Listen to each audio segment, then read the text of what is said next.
মানিকগঞ্জ জেলার একটা গ্রাম চরগড়পাড়া। 40-50 বছর আগেও এই গ্রামে তেমন লোকজনের বসবাস ছিল না বললে চলে। গ্রামটার পাশ দিয়ে বুড়িগঙ্গা নামক একটি নদী বয়ে গেছে। নদীটি গ্রামকে দুই ভাগে ভাগ করেছে। গ্রামের লোকজনের প্রধান পেশা কৃষিকাজ। এছাড়াও যেহেতু একটা বিশাল নদী রয়েছে, সেখানে লোকজন টুকটাক মাছ ধরবে, এটাই তো স্বাভাবিক। চরগড়পাড়া গ্রামেরই এক বাসিন্দা, তার নাম রাকিব হোসেন। ঘটনা মূলত তাকে নিয়েই ঘটেছিল। ঘটনা শুরু হয় আজ থেকে প্রায় 40-50 বছর আগে। শুরুতে রাকিব হোসেনের একটু বর্ণনা না দিলেই নয়। রাকিব হোসেনের তখন বয়স আনুমানিক 26-27 বছর ছিল। তখনও বিয়ে করেননি, পেশা একজন কৃষক। গ্রামের লোকজন তাকে বেশ ভালোবাসত, কারণ রাকিব হোসেন ছিলেন যেমন পরোপকারী তেমন নম্র এবং ভদ্র।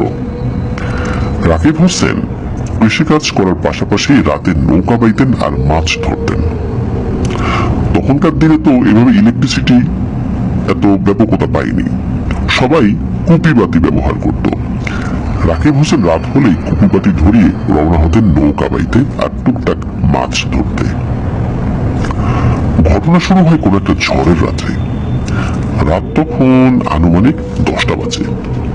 যথারীতি সেদিনও তিনি বের হয়েছেন। বাসায় হাজার বারণ করা সত্ত্বেও তিনি রওনা দেন। তার বাসা থেকে নদীতে যেতে 15 মিনিটের হাঁটা পথ।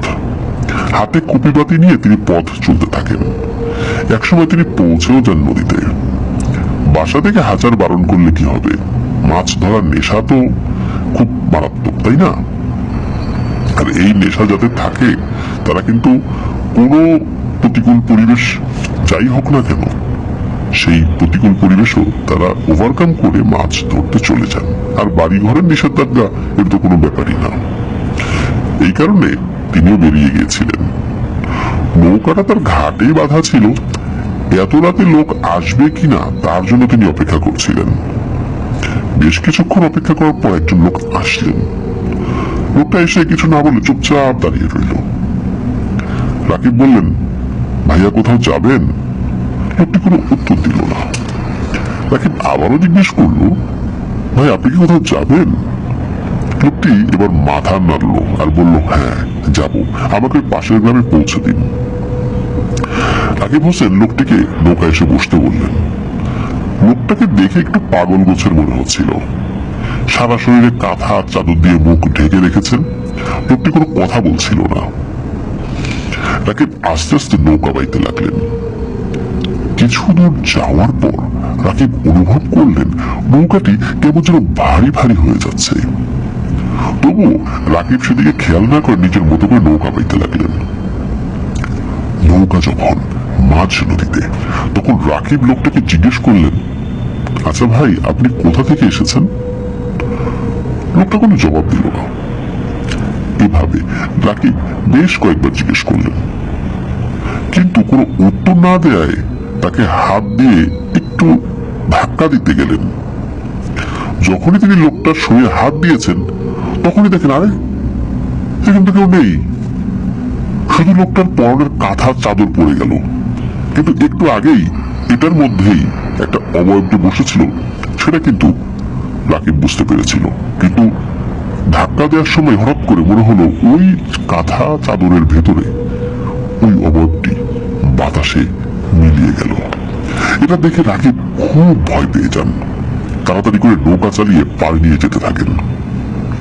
হঠাৎ করে নৌকার নিচ থেকে পানি উঠতে থাকে। রাকিব দেখে নৌকায় অনেকগুলো ফুটো হয়ে গেছে। কিছুক্ষণের মধ্যেই নৌকা ডুবে যায়। রাকিব গ্রামের ছেলে, সাঁতার তার ছোটবেলা থেকে জানা ছিল। আর আল্লাহর রহমতে সাঁতার জানার কারণে দ্রুত তিনি সাঁতার কাটতে থাকেন। কিন্তু কিছু একটা তার পা পেঁচিয়ে ধরে এক টানে পানির নিচে নিয়ে যায়। রাকিব পানির নিচে দেখতে পান সাদা একটা অবয়ব। তার পুরো শরীর আলোতে চিকচিক করছে। শরীরে অসংখ্য সাদা সাদা লোম। অবয়বটা রাকিবকে পানির উপরে উঠিয়ে আবারও টান দিয়ে পানির নিচে নিয়ে যায়। রাকিব দূর থেকে দেখতে পান একটা নৌকা তার দিকেই আসছে।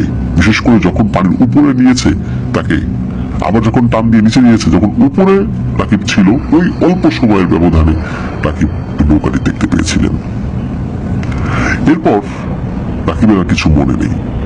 ওর পরের পর্বটি দেখার জন্য চ্যানেলটি সাবস্ক্রাইব করে পাশে থাকুন।